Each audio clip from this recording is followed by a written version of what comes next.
A paz do Senhor a todos, eu sou Josué Rodrigues e é um prazer estar mais uma vez aqui na EBD em Casa. Hoje iremos falar sobre a lição de número 8, que tem por título O Início da Civilização Humana. Por que Deus colocou um sinal em Caim? Que sinal era este? Quem foi a esposa de Caim? Já existia uma civilização, já existia povos quando Caim foi morto? Então são essas algumas perguntas que nós iremos aqui abordar nesta lição tão importante nesse trimestre. Primeiro, nós precisamos aqui definir o que vem a ser civilização, né? O que vem a ser uma sociedade. Um grupo de pessoas que convive segundo um padrão comum aí e organizado, nós chamamos de sociedade, tá certo? Essa sociedade organizada, então, chama-se de civilização. Mas o que é civilização? Civilização, na sociologia, né, o termo civilização é sair do estado primitivo, tornar cortês. É por isso que existe uma frase que diz assim: fulano é uma pessoa civilizada, ou seja, ela é uma pessoa cortês, ela é uma pessoa ambientada, né? Educada. Então, devido a essa questão que é sair da forma primitiva. Mas, etimologicamente, a palavra civilização fala no cuidado, né? Fala no cidadão que vive na cidade. Então, etimologicamente, civilização vem da palavra cidade, aí, o cidadão que vive na cidade. Evidentemente que a origem da sociedade, conforme está aqui na lição, vem do casamento, evidentemente da união entre o homem Adão e a mulher Eva. Desta união aí é que vai nascer aí a sociedade, né? Porque vem a questão da procriação e dessa procriação nasce os povos e as sociedades, vão nascer as civilizações.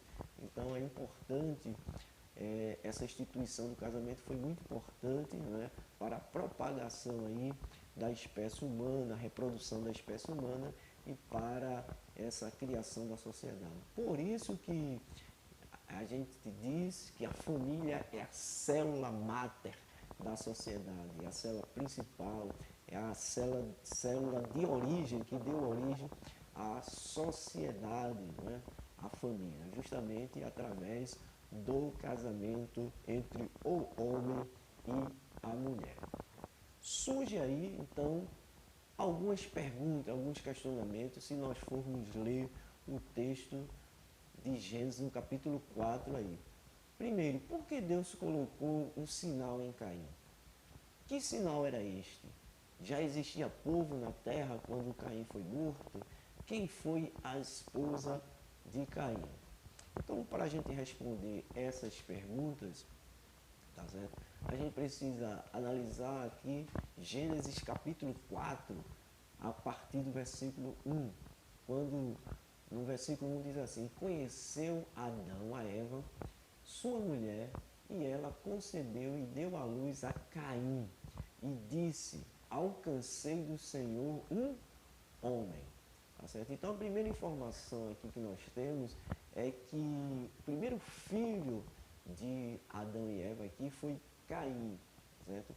Existe alguns, para justificar justamente o povoamento da terra, que vai dizer que Caim, que Adão e Eva tiveram filho antes do pecado, né? Eles tiveram filho aí.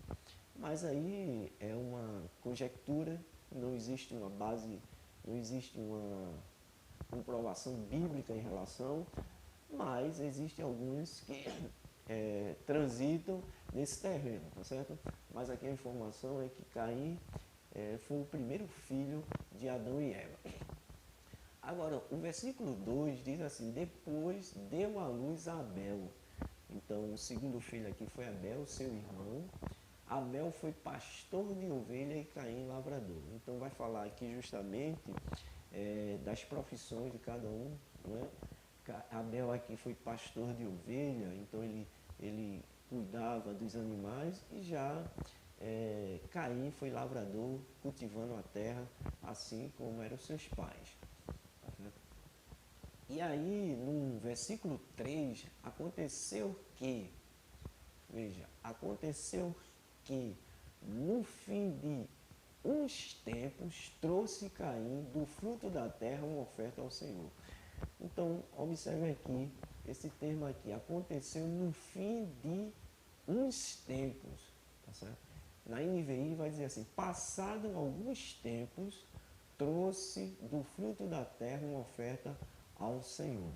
Então, o que se entende aqui é que quando Caim e Abel foram oferecer este sacrifício e que aconteceu isso, eles já estavam com cerca de 40 anos, tá certo? E nessas 4 décadas aí, evidentemente que Adão e Eva, eles tiveram outros filhos, porque eles eram um casal muito férteis,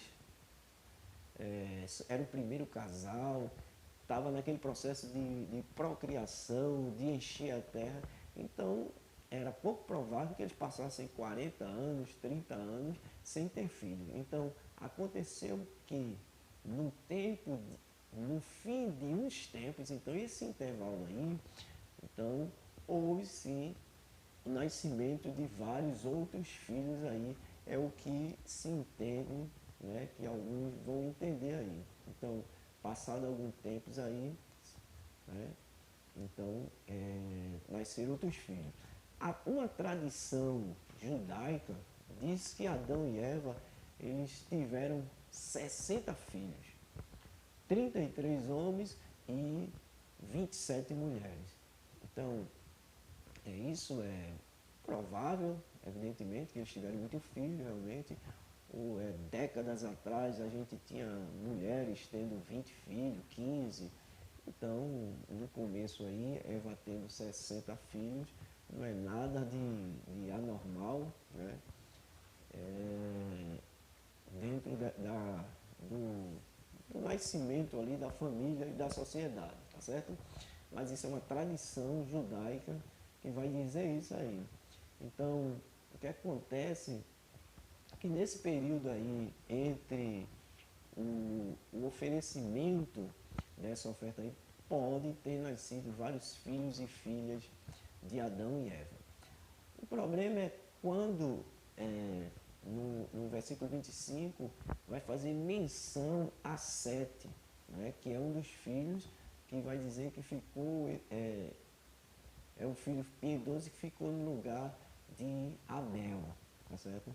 Mas aí, essa referência aí, não é que ele fosse o próximo filho, né? Então, seria então uma referência aí a um filho piedoso que estaria nascendo aí.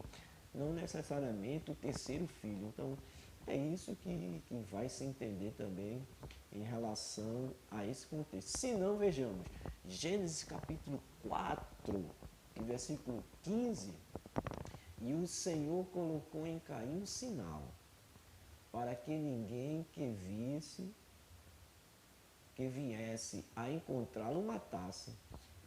Então, olha, se só existia Caim e Abel, e agora nasceu Sete, como é que, né, não tinha nem nascido Sete ainda, e como é que se alguém o encontrasse e matasse, ia lhe matar? Alguém quem? Então, certamente já existia pessoas povoando a terra. E é justamente aí que alguns entendem que é nesse intervalo aí que nasceram pessoas, tá certo? Evidentemente, como foi falado, alguns também entendem que antes do pecado, Adão e Eva tiveram filhos aí. Mas a Bíblia relata que Caim como o primeiro filho de Eva, tá certo? Então, fica aí nessa colocação aí, evidentemente que passou-se algum tempo, e como ele já tinha 40 anos, cerca de 40 anos, quando foi oferecer o sacrifício, então, segundo, né, alguns, esse período aí é tempo suficiente para que Adão e Eva tivessem outros filhos. E aí, justamente quando coloca o sinal para que ninguém o matasse, aí fosse matar, era justamente os parentes, os irmãos, os sobrinhos, os primos, entendeu? Não quisesse vingar a morte aí. Agora, a outra pergunta é, que sinal era este? Alguns vai dizer que seria a coloração negra da pele, a pele de cor preta, né? Eles eram branco e ficou preto para diferenciar. Isso aí realmente é algo, um racismo da nossa sociedade, não existe respaldo bíblico nenhum para essa questão, é mais uma questão racista mesmo. Outros vão colocar a questão de uma tatuagem tribal, aí, uma identificação tribal para que ninguém matasse. E a outra seria a promessa de Deus mesmo de que ninguém iria o matar, que ele não seria morto. Então, uma promessa, algo não visível, mas estava lá a promessa de Deus, a proteção de Deus para que ninguém o matasse, tá certo? Então, em relação ao sinal é isso. Gênesis ainda capítulo 4 e versículo 16 diz assim: então Caim afastou-se da presença do Senhor e foi viver na terra de Nod, a leste do Éden. Tá certo? Então aqui, quando Adão e Eva, quando Caim, né, matou Abel, então nesse episódio Deus coloca o sinal e ele se afastou aí da presença do Senhor e ele foi viver aí na terra de Nod.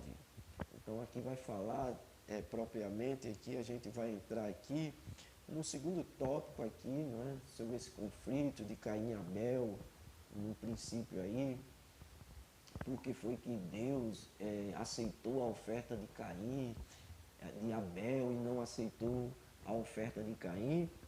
Então a gente já viu que não tem nada a ver com o tipo de oferta, mas com o ofertante, porque a Bíblia vai dizer que Deus aceitou Abel e sua oferta e rejeitou a Caim e sua oferta. Então aqui é uma rejeição da pessoa, da atitude, aqui fala da atitude de Caim e não da oferta. Então houve esse conflito aí, houve esse homicídio aí, esse primeiro, né, homicídio da história aí. E é interessante observar que a motivação, não existia nenhuma motivação externa propriamente dito aí da sociedade, não. Mas é uma motivação intrínseca ao homem, né? Ao pecado mesmo. O homem agora naquele estado de ira, de inveja, e vai matar o seu próprio irmão aí, tá certo? E aqui ele vai morar aqui na cidade de Nod, tá certo? E no versículo 17, 4:17, vai dizer assim: e coabitou Caim com sua mulher. Ela concebeu e deu à luz a Enoque. Caim edificou uma cidade e lhe chamou Enoque, o nome do seu filho. Né? Então aqui vai dizer duas informações aqui. Primeira informação, e a gente precisa destacar aqui, que diz assim, que Caim coabitou, né, com sua mulher. Coabitou aqui, esse termo coabitar, é o mesmo termo aqui usado no capítulo 4, versículo 1, quando diz que Adão coabitou com Eva e teve Caim. Coabitar aqui é ter relação, não é simplesmente estar junto, é coabitar, é ter relações aqui. E aí ele coabitou com sua mulher e teve um menino chamado Enoque. E ali ele criou uma cidade e colocou o nome daquela cidade, o nome do seu filho, né, chamado Enoque. Então a primeira cidade aqui, existente aqui, é a cidade de Enoque, tá certo? que é quando nasce o seu filho aqui. Uma outra coisa que a gente pode perguntar é, coabitou com sua mulher? Olha, como é que já existia uma mulher? Então, que mulher seria esta? Né? Então, aqui é possivelmente uma das suas irmãs ou sobrinha, tá certo? Então, que ele teria, estava com ele, então ali é uma das suas irmãs ou uma de suas sobrinhas aí que ele tomou como esposa. Naquele período era possível isso, era permitido, né, que os irmãos, né, o relacionamento entre os irmãos, até por uma questão da procriação, né, para que houvesse aí a procriação da espécie humana. Então não existe nada de anormal nessa questão. Com o advento da lei, então houve uma proibição, aí sim, houve uma proibição e não mais foi permitido o casamento entre pessoas da mesma parentela, né? Então foi proibido. Mas naquele primeiro momento era permitido sim. E aí, ó, ainda dá outra informação, Caim edificou uma cidade e lhe chamou Enoque, né? Essa é a primeira cidade. Então, esta cidade aí é justamente a cidade que viveu ali Lameque, né? Quando está falando aqui, a civilização e conflito, e o tópico 2 diz assim, a cidade de Lameque. Então, Lameque é justamente um dos descendentes aí de Caim, tá certo? E esse Lameque aí, Lameque significa poderoso, ele vai ser o primeiro polígamo da história. Então ele desvirtuou totalmente os preceitos e ensinamentos do Senhor e é ele quem vai aí ter duas mulheres, né? Fugindo do padrão bíblico, aí ele tem duas mulheres, Ada e Zilda. Então ele é o primeiro polígamo fugindo aí dos preceitos do Senhor. Ele também é um assassino, ele vai ser aquele assassino, não o primeiro, mas ele após matar duas pessoas, ele ainda se gloria, ainda faz verso e tudo mais. Então ele é um assassino, uma pessoa sem escrúpulo, né? Sem nenhum sentimento para com o ser humano aí. E é um assassino realmente bastante contumaz aí, né? E ainda fica se gloriando aí. Então esse Lameque aí é uma pessoa fútil, né? Que vai matar as pessoas por qualquer coisa aí e ainda fica se gloriando. E no capítulo 4, versículo 23, ele ainda vai fazer uma poesia aí. Então, a cidade de Lameque é justamente a cidade de Enoque, onde ele cresceu e se desenvolveu aí nessa cidade pervertida aí, tá certo? E aí vai falar também sobre, aqui vai falar a tecnologia, que é justamente uma civilização desenvolvida. Ali era uma civilização bastante desenvolvida aí, porque no versículo 20 vai dizer que eles dominavam a pecuária, dominavam tendas, faziam tendas. Eles, no versículo 21 do capítulo 4 ainda, eles dominavam a música. É ali que vai nascer Jubal, o pai da música. No versículo 22 vai dizer que eles dominavam o ferro, dominavam também o cobre. Então eram pessoas realmente que desenvolveram bastante a civilização ali, naquela época ali, uma civilização bastante desenvolvida para a época aí, tá certo? Desenvolveu-se mais do que a civilização as demais civilizações de Sete ali, né, e as outras. Um outro texto aqui, um outro tópico aqui da lição vai falar sobre o Deus que intervém na civilização, né? Vai falar sobre isso aí. De fato, Deus intervém na civilização, na história de cada um de nós, de cada sociedade. Deus sempre tem intervém sempre interveio, né, na história. Muitos pensam que Deus é um Deus apenas transcendente, um Deus distante, inalcançável, um Deus que não se importa, mas isso não é verdade. Então, Deus é um Deus de fato transcendente, mas ao mesmo tempo ele é um Deus imanente, é um Deus que está presente, é um Deus que está junto, que se importa com cada um de nós, né? Que está atento às nossas dificuldades, que está atento ao que está acontecendo. Então, Deus é um Deus transcendente, mas ao mesmo tempo também é um Deus imanente, tá certo? E ele sempre está atento ao que está acontecendo. Observe que na geração antediluviana, né, que depois de Caim aí veio essa cidade de Enoque e vai se desenvolvendo, as sociedades vão, o aumento aí da iniquidade, da perversão, e Deus está sempre atento. A gente vai ter a Torre de Babel ali, os homens querendo ser poderosos, ser maior que Deus, né? Aquela questão toda. E Deus interveio ali, mandando quem?